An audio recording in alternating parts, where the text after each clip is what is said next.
सुनसान हाईवे की सड़क पर रोज की तरह काला गहरा अंधेरा था। मेरा नाम सुखी है। मैं एक ट्रक ड्राइवर हूँ। पिछले 15 सालों से मैं ऐसे ही सुनसान सड़कों पर ट्रक चला रहा हूँ। ट्रक ड्राइवर की जिंदगी एक ऐसी जिंदगी है जिसमें आपको हमेशा ट्रक के इंजन की मदमस्त आवाज और कभी न खत्म होने वाले रास्तों के साथ चलते रहना पड़ता है। बस आप और सड़क पर एक राजा की तरह दौड़ता हुआ आपका ट्रक। उस रात मैं एक बेहद सुनसान डरावने रास्ते पर ट्रक लेकर जा रहा था। रास्ते में घना कोहरा था। कोहरा भी ऐसा जो हर जगह फैला हुआ था, जैसे सारे इलाके को कोहरे की चादर से ढक दिया हो। रोशनी के नाम पर मेरे साथ सिर्फ ट्रक की हेडलाइट थी और बात करने के लिए केवल बारिश की बूंदें की आवाज़ें थी जो ट्रक के ऊपर पड़ने से आ रही थी। मैंने इन रास्ते की कुछ डरावनी कहानियां अपने ट्रक के रेडियो पर और कभी कभी मोबाइल पर भी सुनी थी। मैंने सुना था इस रास्ते पर कार, ट्रक, ऐसी कई गाड़ियां छोड़कर उनके ड्राइवर कहाँ गायब हो गए, वो हमेशा के लिए एक रहस्य ही बनकर रह गया। ऐसी कहानियां सुनकर अच्छे अच्छे अनुभवी ड्राइवरों की भी इस सड़क पर रात को जाने का सुनकर पतलून भीग जाती है। पर मैं इन कहानियों को सिर्फ मनोरंजन के तौर पर लेता था, उससे ज़्यादा कुछ नहीं। मैंने इस रास्ते की कुछ डरावनी कहानियाँ अपने ट्रक के रेडियो पर और कभी कभी मोबाइल पर भी सुनी थी। मैंने सुना था इस रास्ते पर कार, ट्रक, ऐसी कई गाड़ियाँ छोड़कर उनके ड्राइवर कहाँ गायब हो गए, वो हमेशा के लिए एक रहस्य ही बनकर रह गया। ऐसी कहानियां सुनकर अच्छे अच्छे अनुभवी ड्राइवरों की भी इस सड़क पर रात को जाने का सुनकर पतलून भीग जाती है। पर मैं इन कहानियों को सिर्फ मनोरंजन के तौर पर लेता था, उससे ज़्यादा कुछ नहीं। पर उस रात मेरी सोच पूरी तरह से बदल गई। जब मैं उस सड़क पर आगे की ओर ट्रक बढ़ा रहा था, कोहरा बहुत ज़्यादा घना हो गया। कोहरा इतना घना था कि आगे कुछ फीट तक ही मैं बड़ी मुश्किल से देख पा रहा था। ट्रक के इंजन की आवाज़ जैसे उस सन्नाटे में खो गई थी। हेडलाइट की रोशनी भी उस घने कोहरे के साथ मिलकर अजीब सी परछाइयां बना रही थी। तभी मैंने सड़क किनारे एक इंसान की आकृति देखी। वह इंसान था या कुछ और, मुझे कोहरे के कारण अच्छे से दिख नहीं रहा था। पर वो एक जगह बिना हिले डुले खड़ा था, जैसे कोई इंसानी मूरत हो। मेरा दिमाग कह रहा था कि चुपचाप ट्रक दौड़ाकर आगे निकल जाऊं, लेकिन मेरा मन कह रहा था कि अगर वो इंसान है तो इस समय यहाँ क्या कर रहा है। हो सकता है वो किसी मुसीबत में हो और उसे मदद की ज़रूरत हो। मैंने अपने मन की बात सुनकर ट्रक को वहाँ रोक दिया और नीचे उतरकर उसके पास गया। वह आदमी कुछ अजीब ही था। ऐसा लग रहा था जैसे वह काफ़ी देर से कोहरे में नहा रहा हो। लेकिन जिस चीज़ से मुझे डर लगा वो था उसका बहुत बड़ा सा मुंह। उसका मुंह साधारण इंसान जितना खोल सकता है, उससे 3 गुना ज़्यादा खुला हुआ था और उसकी आंखें भी बहुत बड़ी और अंदर की ओर धसी हुई थी, मानो गड्ढा ही हो। मैं थोड़ा सा हिचकिचाया। मेरे शरीर में एकदम ठंडक दौड़ गई। वह आदमी बिल्कुल नहीं हिला, जैसे मैं उसके सामने हूं ही नहीं। वह सिर्फ कोहरे को घूरता हुआ वहां खड़ा था। अब मैंने वहां से ट्रक लेकर आगे बढ़ने का फैसला कर लिया। मैंने इंजन चालू किया और मुड़कर उसकी ओर देखा तो मैं डर के मारे सन्न रह गया। उसके चेहरे पर अजीब सी भयानक मुस्कान थी। मैंने ट्रक को रेस दबाया और उस आदमी को पीछे छोड़कर आगे की ओर बढ़ गया। मैं ट्रक लेकर भाग रहा था वहां से। फिर मैंने सोचा कि अपने बाकी ट्रक ड्राइवरों को मोबाइल से फ़ोन करके उन्हें इस घटना की जानकारी दूं, ताकि किसी और का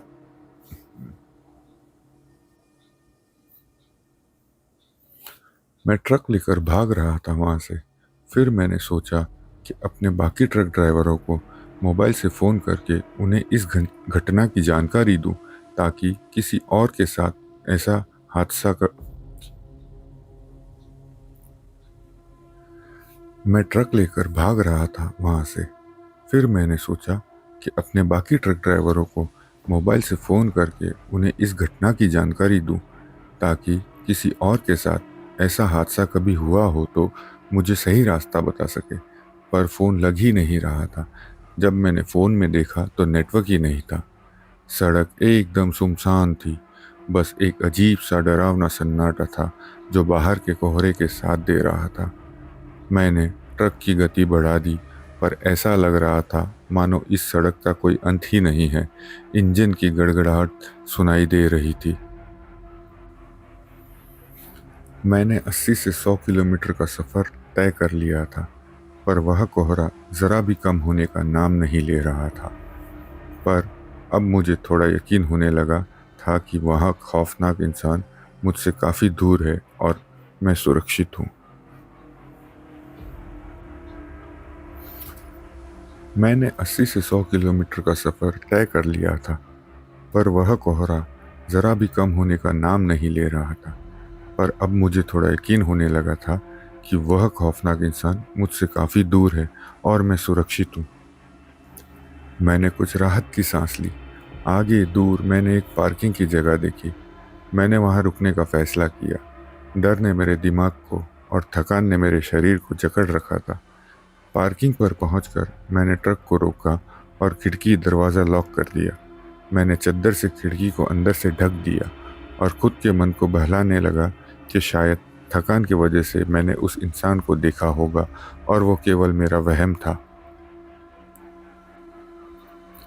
लेकिन ये तो सिर्फ रात की शुरुआत ही थी। मैं लेकिन ये तो सिर्फ रात की शुरुआत ही थी।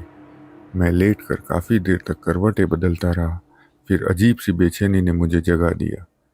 मैंने चद्दर हटाया और कांच से बाहर झांक कर देखा।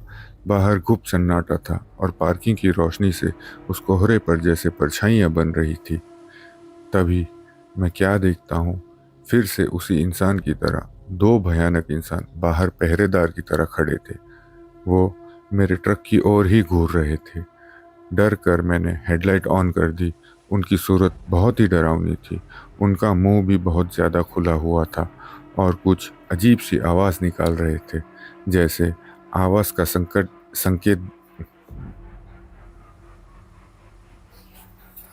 तभी मैं क्या देखता हूँ, फिर से उसी इंसान की तरह दो भयानक इंसान बाहर पहरेदार की तरह खड़े थे। वो मेरे ट्रक की ओर ही घूर रहे थे। डर कर मैंने हेडलाइट ऑन कर दी। उनकी सूरत बहुत ही डरावनी थी। उनका मुंह भी बहुत ज़्यादा खुला हुआ था और कुछ अजीब सी आवाज़ निकाल रहे थे, जैसे आवाज़ का संकेत देकर किसी को बुला रहे हो। मुझे ट्रक के कैबिनेट के अंदर बहुत घुटन महसूस होने लगी। ऐसा लग रहा था जैसे हवा के ज़रिए कोई अंदर अनदेखी बुरी ताकत अंदर आ गई हो। तभी मैं क्या देखता हूँ, फिर से उसी इंसान की तरह दो भयानक इंसान बाहर पहरेदार की तरह खड़े थे। वो मेरे ट्रक की ओर ही घूर रहे थे। डर कर मैंने हेडलाइट ऑन कर दी। उनकी सूरत बहुत ही डरावनी थी। उनका मुंह भी बहुत ज़्यादा खुला हुआ था और कुछ अजीब सी आवाज़ निकाल रहे थे, जैसे आवाज़ का संकेत देकर किसी को बुला रहे हो। मुझे ट्रक के कैबिनेट के अंदर बहुत घुटन महसूस होने लगी। ऐसा लग रहा था जैसे हवा के ज़रिए कोई अनदेखी बुरी ताकत अंदर आ गई हो। मैं ट्रक चालू करने लगा ताकि इस जगह से दूर जा सकूं, लेकिन कोई फ़ायदा नहीं हुआ। ट्रक चालू ही नहीं हो रहा था, मानो वो भी इस डरावने माहौल से डर के मारे स्तब्ध हो गया हो।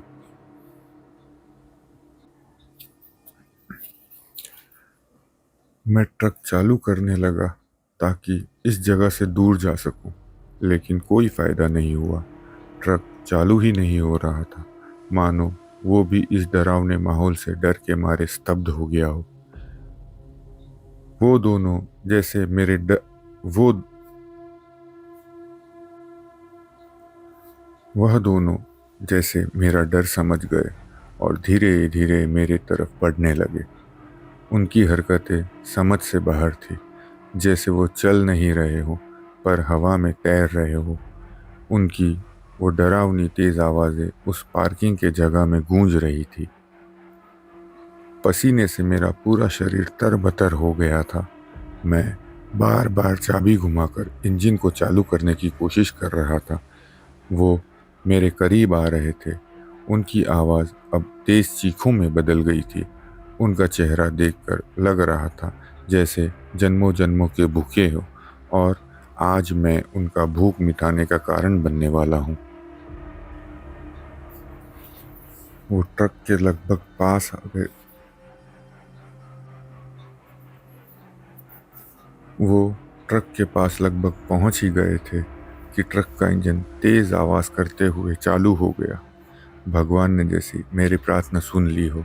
मैं उनको पीछे छोड़ता हुआ पूरी रफ्तार में ट्रक को तेजी से आगे बढ़ाने लगा। मैं बहुत तेजी से ट्रक भगा रहा था, लेकिन मेरा डर ज्यों का त्यों बना हुआ था। उनकी चिल्लाने की आवाज मेरे कानों में अब भी गूंज रही थी। मैं काफी आगे निकल चुका था, पर जैसे ही मैंने पीछे मुड़कर देखा तो मैं हक्का बक्का रह गया। वो तेज गति से मेरे पीछा कर रहे थे, जैसे हवा में उड़ रहे हो। थोड़ी दूरी पर मैंने देखा तो रोशनी सी दिख रही थी। मैं समझ गया कि कोई शहर आने को है।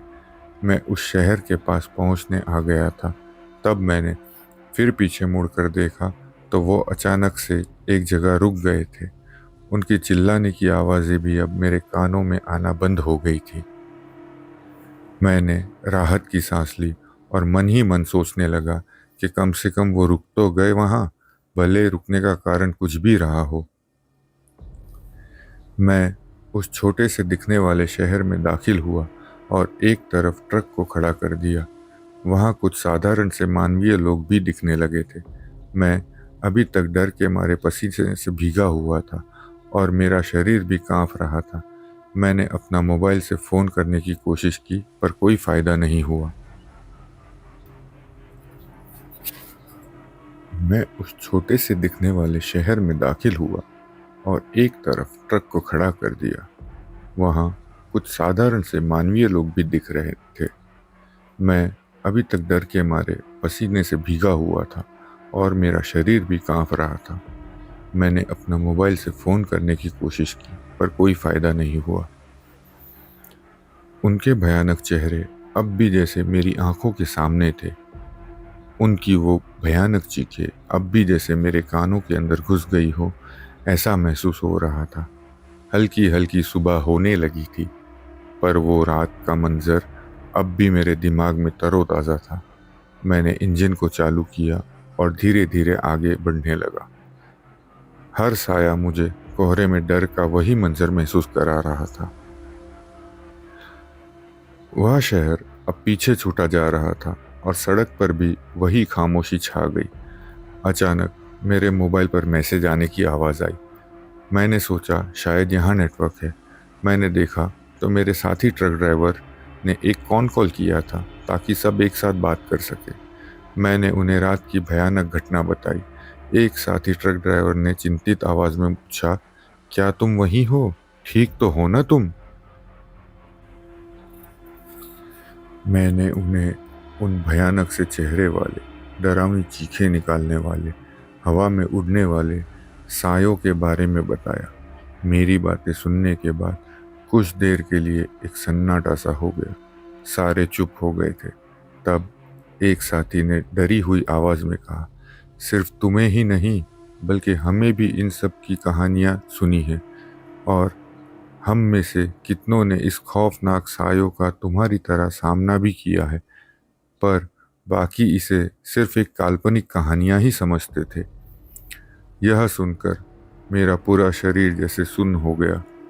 जितनों ने उन उस,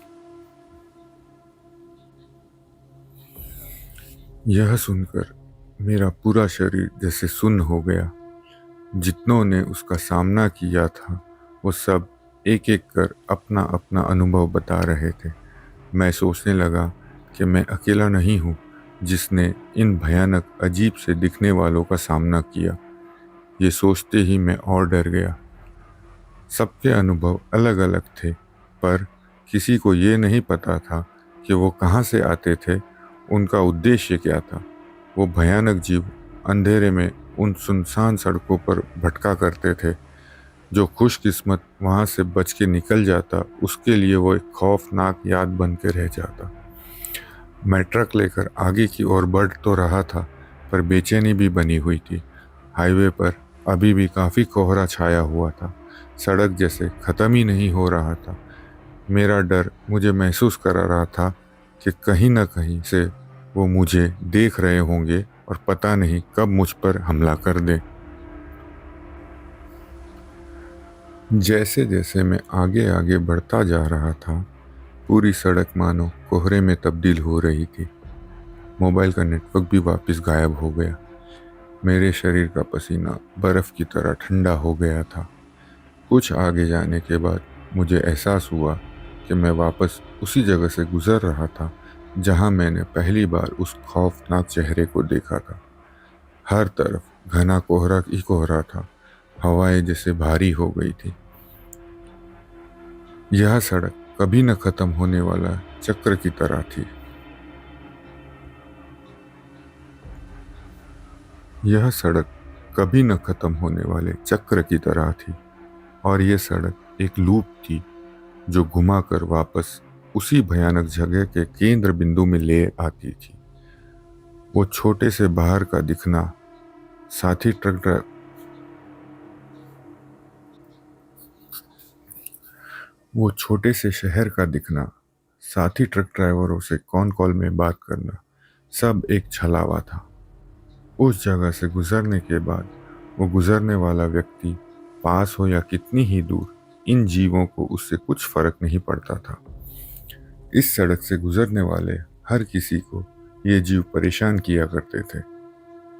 अचानक मेरे पीछे से एक ट्रक की तेज रोशनी मुझे शीशे में दिखाई दी। वो ट्रक कोहरे को चीरता हुआ तेजी से मेरे तरफ बढ़ रहा था। मेरे मन में थोड़ी उम्मीद की तरंगे दौड़ने लगी कि मैं अकेला नहीं हूँ इस भयानक रास्ते पर। कोई और भी है जो मेरी तरह इस रास्ते में फंस गया है। मैंने मोबाइल पर कोशिश की कि किसी का फ़ोन लग जाए, पर मैं और डर गया जब बिना नेटवर्क वाले मेरे मोबाइल पर किसी का फ़ोन आया और एक अजीब सी डरी हुई आवाज़ में किसी ने कहा कि रुकना मत, इस सड़क पर अपना ट्रक चलाते रहो तो जिंदा रहोगे। वो दूसरा ट्रक मेरे ट्रक के बराबर आ गया। जैसे ही मैंने उस ट्रक की तरफ देखा, मेरे होश उड़ गए। ड्राइवर की जगह कोई नहीं था।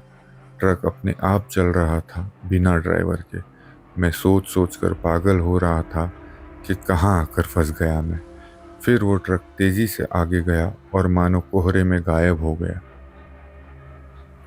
मैं डर के मारे कांप रहा था। स्टीयरिंग जैसे तैसे संभाला था मैंने, लेकिन मैंने सोचा ये वक्त हार मानने का नहीं है। अगर मुझे इस रास्ते से बाहर निकलना है तो मुझे अपने आप पर और भगवान पर भरोसा रखना होगा। मेरा ट्रक अब भी तेज रफ्तार में उस घने कोहरे को चीरता हुआ आगे की ओर बढ़ रहा था। काफी घंटे बीत गए, पर समय का कोई मतलब नहीं था। मुझे सिर्फ आगे बढ़ते रहना था और किसी भी तरह इस जगह से बाहर निकलना था। रात की सुबह कब हुई कुछ पता ही नहीं चला। मुझे यकीन तो नहीं हो रहा था, पर कोहरा धीरे धीरे छटने लगा था। फिर दूर एक शहर जैसा दिखाई पड़ा। शायद वो शहर ही था। उम्मीद की जरा सी किरण मेरे मन में फिर दस्तक देने लगी। मैंने ट्रक को अब उसकी सारी ताकत से आगे बढ़ाया। मैं शहर के नज़दीक पहुंच रहा था। फिर सोचा कहीं ये फिर से कोई छलावा तो नहीं है। पर वहां पहुंचकर मैं क्या देखता हूँ, मेरी आंखों को यकीन नहीं हो रहा था। पर यह एक शहर ही था। मेरी खुशी का ठिकाना नहीं रहा। आखिरकार मैं उस डरावने लूप वाले रास्ते से बाहर आ गया था। मैं ट्रक रोककर नीचे उतरा। उस ठंडी हवा में सांस लेकर मुझे इतना सुकून मिला जो मैं शब्दों में बयां नहीं कर सकता। और वो एहसास होने का मैं जिंदा हूँ। उस रात की भयानक घटना ने मुझे हमेशा हमेशा के लिए बदल दिया। मैं अब किसी भी ऐसे रास्ते में नहीं जाता जिस रास्ते की कोई भी या किसी भी तरह की भयानक कहानी हो। मैं अब भी रात में ट्रक चलाता हूँ, पर हर रात नहीं चलाता। रात होने पर अब मैं किसी ढाबे में या होटल के वहाँ ट्रक पार्क करके सो जाया करता हूँ। अब भी कभी-कभी जो मेरे साथी ट्रक ड्राइवर हैं, वो उस रास्ते का अपना डरावना अनुभव बताते रहते हैं, पर मैंने कभी फिर उस रास्ते की ओर जाने तक का नहीं सोचा, क्योंकि उस रात मैंने मौत को बहुत ही करीब से देखा था।